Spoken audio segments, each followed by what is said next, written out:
I was the first biographer of Eva. I have distinct memories in middle school of presenting on a hero.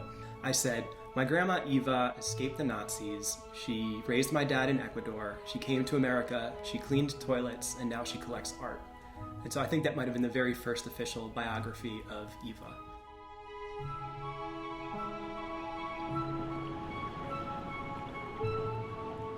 You know, I think that everybody reinvents themselves continually and constantly. I try to do something new all the time without too much forethought. Time is the only thing that I find is elastic in this world. Yeah, my skin and time.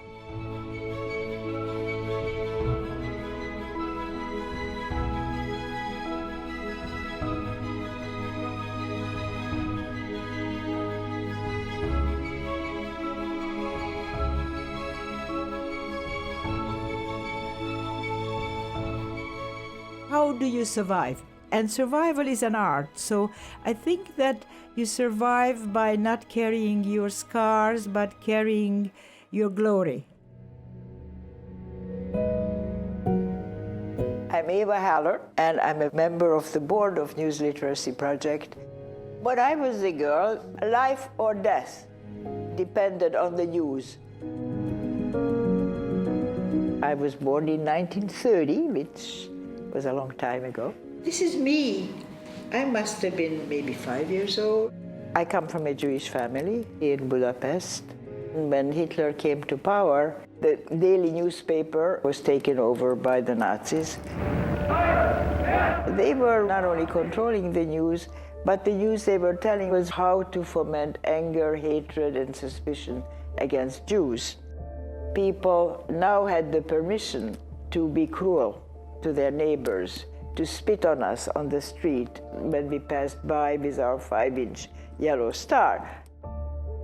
When things got really bad, my brother and his friends got together to print leaflets with news from the shortwave radio information to know where the Allies are, to try to figure out what are we going to do next day to save our lives. John was my hero, and they killed him. My brother died because he believed in truth.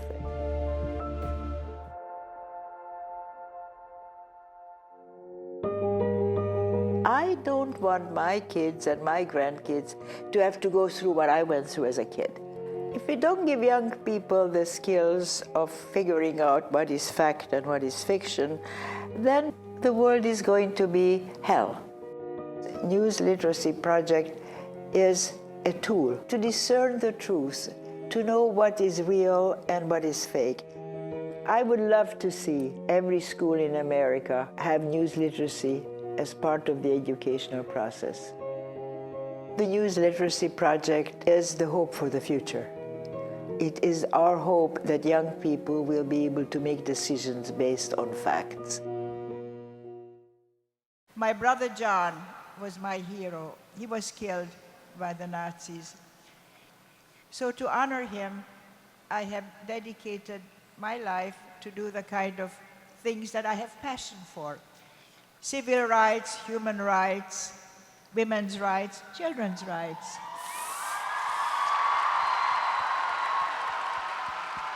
Hi, my name is Craig Kielberger. I'm the co-founder of Free the Children, and the wonderful Eva Haller served on our board for 15 years and chair for over a decade. I first met Eva when I was 14 years old, literally falling asleep on her couch, and she was giving advice and guidance to a then 14-year-old boy who had just started a children's charity. And I kept saying, I'm absorbing, even as I was falling asleep.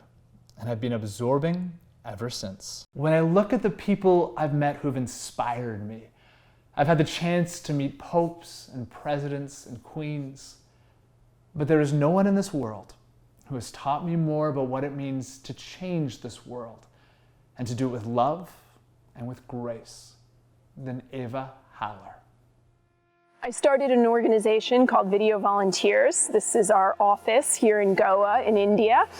Our mission is to empower the most marginalized with a voice. I met Eva about 15 years ago in an elevator in New York City going up to my parents' apartment. It is really the story of my life. Her mom has wanted to meet me and try to get me to talk to her daughter to tell her not to want to go to India. She asked me what I was doing with my life. I told her that I was working in television news at the time, but I was completely disillusioned.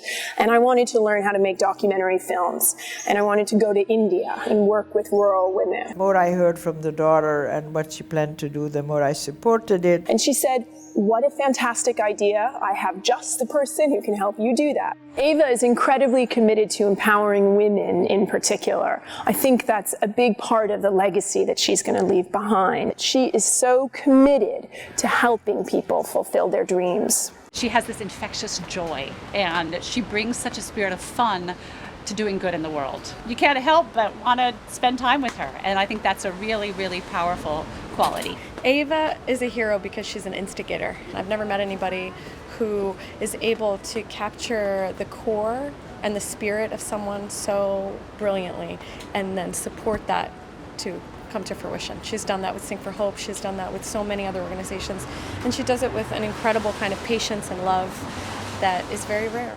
Since 2006, Sing for Hope's programs have uplifted and inspired thousands of New Yorkers in underserved schools, hospitals, veteran centers, and community organizations.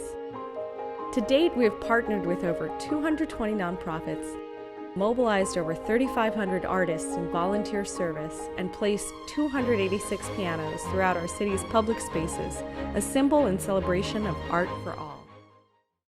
Well, when I first met these two young women who are opera singers, and they were telling me about their ambitious goal to make this all happen, I said, "Do you have a 501c3? And they didn't know what I was talking about. And I said, "Well, those are the papers you have to be a charity, because you cannot do it yourselves alone. And if you want to have an organization, these are the things you have to have." That was a turning point, because they realized that, yes, they do want to have an organization, that they want to have 1,500 volunteers going into schools. And in order to make it happen, they have to see that which I projected for them. Eva Haller, what an amazing woman, what a fantastic human being. I first met Eva in 1995 at President Gorbachev's State of the World Forum, and got to know Eva pretty well when she came with a group from the forum that we called the Gombe 10, and she was indefatigable. Came to Gombe, saw quite a few of the chimps, maybe even on this path here, and she came to the villages of our Tukari program, that's community-centered conservation. She laughed and joked with the village women. At one point she was dancing with them. She came to visit the Coffee Project and our Roots and Shoots program, and then Eva did us the great honor of being on the Jane Goodall Institute board for quite a good many years with her wise comments and suggestions. And I'm just really proud and happy to count Eva as a real friend and to thank her for all that she's done for me, for JGI, and for our projects over the years. Thank you. It's an honor for me to present the Forbes Excellence in Mentoring Award to a woman so deeply deserving of this recognition. Eva has been a model of courage and compassion and staying power on behalf of a better world. In 1965, she joined Dr. Martin Luther King on the march from Selma to Montgomery. With her late husband, she formed a marketing company that was among the first to advocate for women's issues. She has served on boards of many nonprofits, including Women for Women International, the Rubin Museum of Art, the Creative Vision Foundation. The profound impact of Eva's philanthropy and her activism will be felt for many, many generations to come. We are a little drop in the ocean. But if we keep on connecting people to people with a similar interest, the same energy, we are creating many, many drops. We are creating waves.